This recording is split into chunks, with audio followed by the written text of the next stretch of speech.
મંડી દેવતાઓને મારવા, જે સામે આવે બધાને માર્યા. દેવતાઓ ગભરાયા, શિવના ચરણમાં પડ્યા, મહાદેવ અમને બચાવો. ભગવાને જોયું મહાકાળીને શાંત કરવા મુશ્કેલ છે. પતિ એને કહેવાય કે સમય આવે તો પત્નીને પણ હાથ જોડી દે, કારણ કે પત્ની એટલે અર્ધાંગની છે. કોઈના દીકરાની વહુ, કોઈની વહુ તમારા ઘરમાં એ તમારી દાસી નથી, તમારી અર્ધાંગની છે. એકબીજાને સુખ દુઃખમાં સાથ આપવા માટે છે. મહાદેવ જગદંબાના પગમાં પડી ગયા. મહાકાળીને ભાન રહ્યું નહીં. ભગવાન શિવની છાતી પર પગ મૂક્યા ત્યારે શેષ નારાયણે ફૂફાડો મારીને કીધું, માં જોતો કરી તારો ઘરવાળો. અને જ્યાં જગદંબાએ જોયું, ભગવાન ભોળાનાથને પોતાના પગમાં પડ્યા, છાતીમાં ચરણ મૂક્યો છે. માને થયું, અરે રે, મારી પતિ ઉપર મેં પગ મૂક્યો, મેં આ શું કર્યું? એટલે જીભ નીકળી ગઈ અને માનું નામ પડ્યું. બોલ મહાકાળી માત કી જય. જગદંબા શાંત થયા. ભગવાને હાથ જોડા, દેવી ખામા કરો, શાંત થાઓ. માતાજી કીધું, મારા દીકરાને જીવતો કરો. દેવતાઓ ભેગા થયા, જગદંબાની પ્રાર્થના કરી. ભગવાને કીધું, આને જીવતો કરો તો હાથીનું મસ્તક કાપીને લાવો. હાથીનું મસ્તક કાપીને લાવે છે, ચડાવે છે. ભગવાન આંગળી ચાટે છે. ગણપતિને જીવનદાન આપ્યું છે. ગણપતિનું સ્વરૂપ જોઈને માને દુઃખ લાગ્યું, મારો દેવ જેવો દીકરો તમે હાથી જેવો બનાવ્યો, આવો દીકરો. એટલે જગદંબાને રાજી કરવા માટે ભગવાન શંકરે કીધું, ભલે દેવી તારા છોકરાનું કરૂપ હોય, પણ આખી દુનિયાની પૂજા કરશે, આની કોઈ પણ પૂજા કર્યા વગરની મારી ગમે એટલી પૂજા કરે, દેવી દેવતાની પૂજા કરે, એ પૂજા એને નહીં પહોંચે. એટલા માટે આપણા દેશમાં સૌ પ્રથમ ભજન હો, લગ્ન હો, કોઈ પણ સારું કામ હો તો ગણપતિને યાદ કરવા પડે અને ગાવું પડે.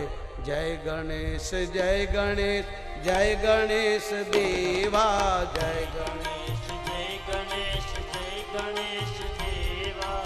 માતા દેવી પાર્વતી, પિતા મહાદેવા, પાર્વતી પિતા મહાદેવા. તેલ ચડે, સિંદૂર ચડે, और ચડે મેવા.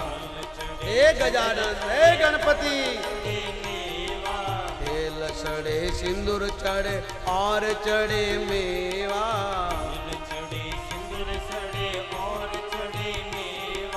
लाडुओं का भोग लागे, संत करे सेवा. लाडुओं का भोग लागे, संत करे सेवा. एक दंत दयावंत, चार भुजाधारी. एक दंत दयावंत, चार भुजाधारी. एक दंत दयावंत, चार भुजाधारी.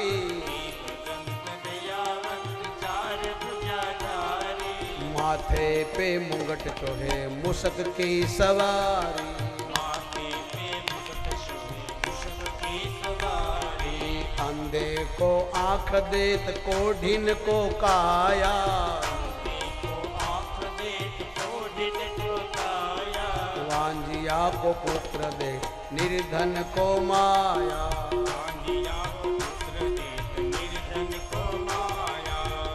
सर्व हाथ जोड़े, संत करे सेवा. सर्व हाथ जोड़े, संत करे सेवा.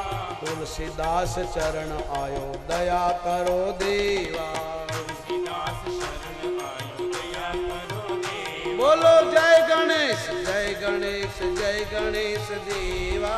जय गणेश, जय गणेश, जय गणेश देवा. तुम्हारी पार्वती पिता महादेवा. माता तुम्हारी पार्वती पिता महादेवा. वाला माता तुम्हारी पार्वती पिता महादेवा. माता तुम्हारी पार्वती पिता महादेवा. बोलिए शंकर भगवान की. भगवान शिव कैसे देवी પેલા પંડિતના કહેવાથી સિંહ ગામમાં આવ્યો. ખબર પડી સિંહ આવ્યો, સિંહ આવ્યો, હાવજ આવ્યો, હાવજ આવ્યો. કોઈ ગીરમાંથી હાવજ આવી ગયો હોય તો આપણે નવરાત્રિમાં ગરબા ગાઈએ, એ સામા ડુંગરેથી ઉતર્યો વાઘ રે, એ મારી ભવાનીમાં. અને વાઘ હોતી આવી ગયો, તમે કોઈ ઉભા રહ્યો?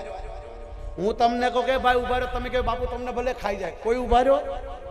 એ તો ફોટામાં શોભે વાઘ ઉપર. હાચુકલી આવી હોય તો આ ગણપતિની આપણે પૂજા કરીએ, ગણપતિ જેવો કોકના ઘરમાં છોકરો જન્મ્યો હોય તો કોઈ શિકાર કરે? પણ દેવતાઓ એને માને છે. એટલા માટે માનવનું જન્મ મળ્યો, છેલ્લો જન્મ. સાહેબ તમારો ટેપ બેકાર ન બગાડશો. આ સમય વારે વારે નથી મળતો અને ભગવાન કહે છે જે સમયની કિંમત નથી કરતો એ મરેલો છે.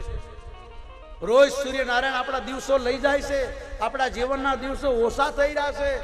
થોડાક દિવસના મહેમાન છીએ એટલે સંતો કહે છે તમે ભાવે ભજી લો ભગવાન, જીવન થોડું રહ્યું.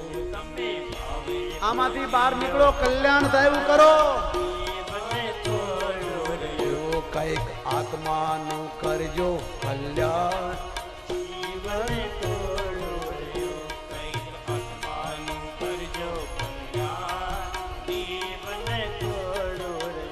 પછી ગડપણમાં ગોવિંદ ગવાશે નહીં. ક્યાં ગવાય જુઓ ને, ગવાશે નહીં. લોભ વૈભવને ધનને તજાશે નહીં. લોભ વૈભવને ધનને તજાશે. એ બનો આજથી પ્રભુના મહેમાન. જાગ્યા તજી હવા જીવન થોડું એ બનો આજથી પ્રભુના મહેમાન.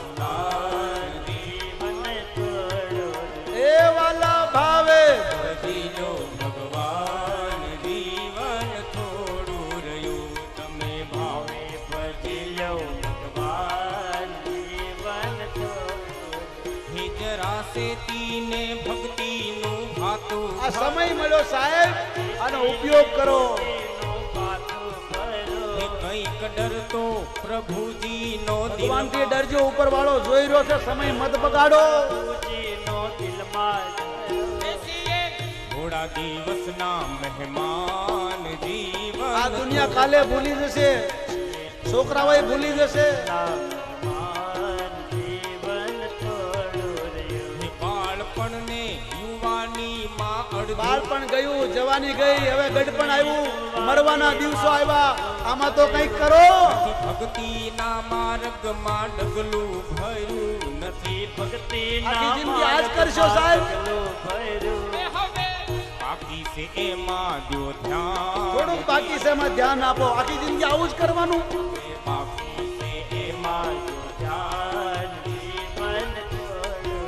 એ સૈયે થોડા દિવસના મહેમાન, જીવન થોડું રહ્યું. એ કંઈક બાકી છે એમાં જો ધ્યાન. જીવન થોડું રહ્યું. નહીં ચાલે તમારો તોફાન. જીવન થોડું રહ્યું. એ તાળી પાડીને રામ રામ બોલજો રે. મીરાબાઈ બોલી રામ રામ બોલજો. એ તમારા અંતરના પડદા ખોલજો રે. તાળી પાડીને રામ રામ બોલજો રે. એ તમારા અંતરના પડદા ખોલજો રે. તાળી પાડીને રામ રામ બોલજો. એ તાળી પાડતા જે શરમાય છે રે. તાળી પાડતા જે શરમાય છે. એની અંતે ફજેતી થાય છે રે. તાળી પાડીને રામ રામ બોલજો. એની અંતે ફજેતી થાય છે રે. તાળી પાડીને રામ રામ બોલજો રે. એ તાળી પાડી નરસૈયા મહેતા ડાંગરે રે. તાળી જુનાગઢને યાદ કરો સાહેબ. નાગરે. એ અને હુંડી શિકારી કોળા કાગરે રે. તાળી પાડીને રામ રામ બોલજો રે. એની હુંડી કાળી ગોરા કાગળે રે. તાળી પાડીને રામ રામ બોલજો રે. એ તાળી પાડી મીરાબાઈ. તાળી પાડી મીરાબાઈ રાણીએ.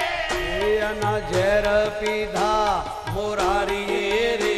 તાળી પાડીને રામ રામ બોલજો રે. એના ઘેર પિતા મોરારીએ રે. તાળી પાડીને રામ રામ બોલજો. સાહેબ ખોટું લગાડશો નહીં.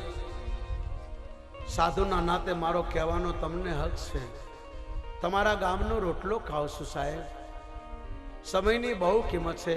જે સમયને માન નથી આપતો એ માણસ જીવતો નથી, મરેલો છે. કૃષ્ણ ગીતામાં કહે છે સમય સમય કા માન હૈ, સમય બડા બલવાન. સમય વિયો જાય પછી શું કામનું.